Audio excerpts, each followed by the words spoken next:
World heritage week जो हम मना रहे हैं 1925 तक, इस सिलसिले में आज यहाँ पे जो वर्कशॉप हो रहा है उसमें यू काम sir.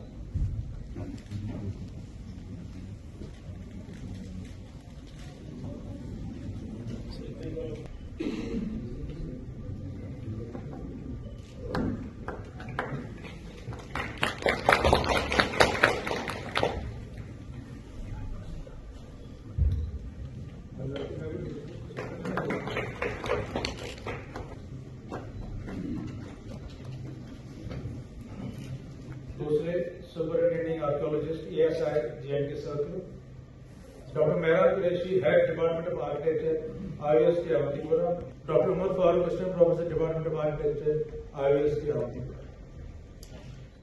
And they left. So we have Shri Rahul Oslesa is sitting here.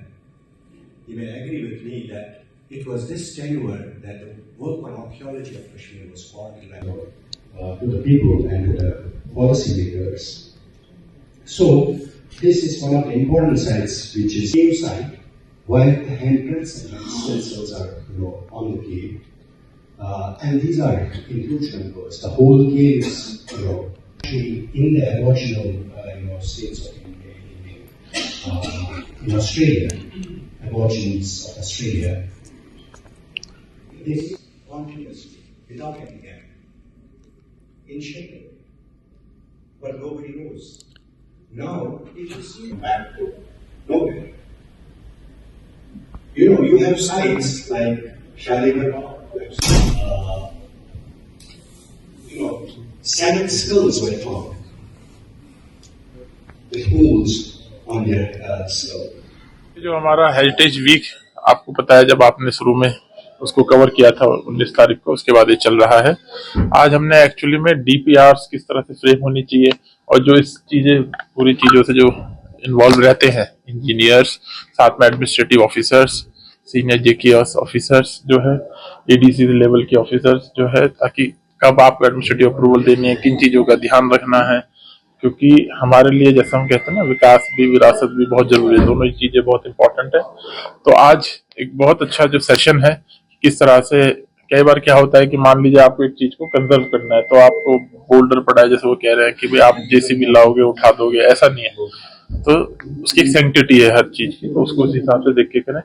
तो उसी चीज को लेके आज ये वर्कशॉप की गई है, सेंसिटाइज की गई है, और आर्कियोलॉजी डिपार्टमेंट का एक बहुत अच्छा इनिशिएटिव है। साहब, हमने देखा कि जो टैंकोरा में एक्सीडेंट हुआ उसके बाद काफी कार्रवाइयां भी हुई हैं RTO की तरफ से भी और ट्रैफिक पुलिस की तरफ से भी।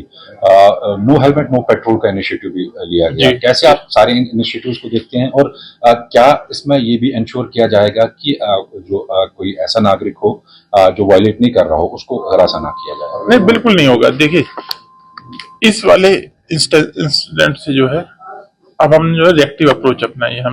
मैं तो चाहता हूं कि सभी जो है अपने बच्चे, क्योंकि वो हमारे भविष्य है, ठीक है, और मुझे नहीं लगता है कि कोई भी पेरेंट्स ऐसा हादसा देखना, मतलब ये तो कोई भी नहीं देखना चाहता। जब हमने भी सुना तो हमने भी बहुत अच्छा इसमें नहीं लगा, और इसमें इमीडिएटली जो है स्टेप लिया। ना केवल लोगों ने, ट्रैफिक पुलिस ने, RTO ने, उसके अलावा जो स्कूल ऑर्गेनाइजेशंस है, ट्रेड बॉडीज है, जिसमें एक प्रोग्राम में भी शिरकत की थी, उसमें सबने इसको देखा है कि इसको कितने अच्छे तरीके से इसको ध्यान में रखना है। कोई, मैं आपको फिर अश्योर कर रहा हूँ, किसी को भी अननेसेसरी इसमें हरास होने या परेशान होने की दिक्कत नहीं है। अगर आप लॉ अबाइडिंग है, आपके सारे डॉक्यूमेंट्स कागजात पूरे हैं, आपको कोई हरास नहीं करेगा। उस वाले जो स्ट्रेच है उस पे हम और कैमरास की व्यवस्था लगा रहे हैं, जिससे कि कोई वायलेटर है हम उसको पकड़ पाए, उसको देख पाए। और ये कानूनी मुद्दे से ज्यादा जो है एक तरह का सेंसिटिव ये मुद्दा है कि हमें अपने बच्चों को और उनको ये समझाना चाहिए। मतलब ये कोई फक्र की बात नहीं है कि मेरा बेटा 15 साल का है तो वो जो है गाड़ी भी चला लेता है, स्कूटी भी चला लेता है। कुछ कानून में 18 साल की जो उम्र रखी गई है लाइसेंस की, कुछ सोच समझ के रखी गई है कि जिससे वो डिसीजन ले सके।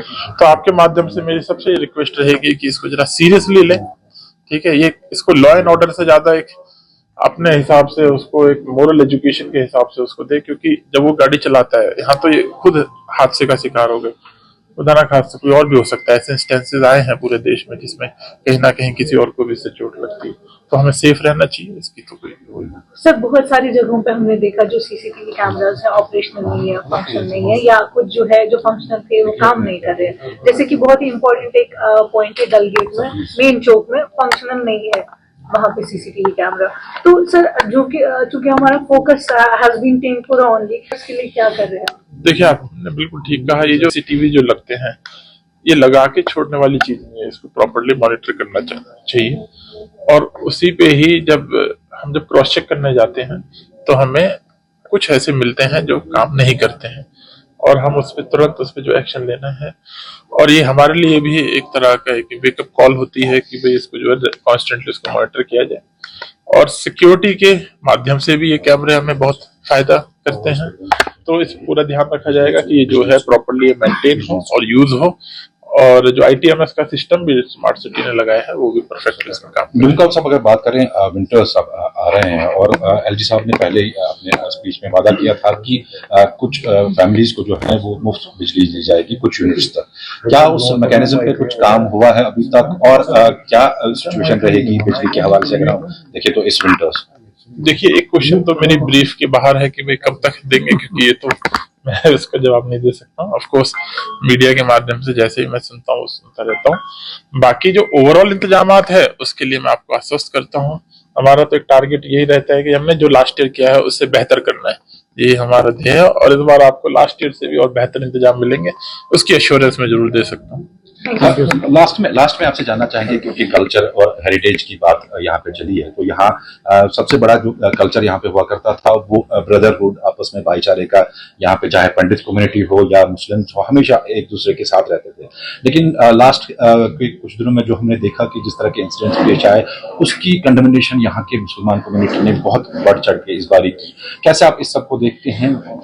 यार ये जो हम देखते हैं बदलता कश्मीर और ये जो अभी हम सब देख रहे हैं, ये सब उसी का नतीजा है कि हम सब लोगों ने जो कहते हैं ना, peace is prerequisite for development.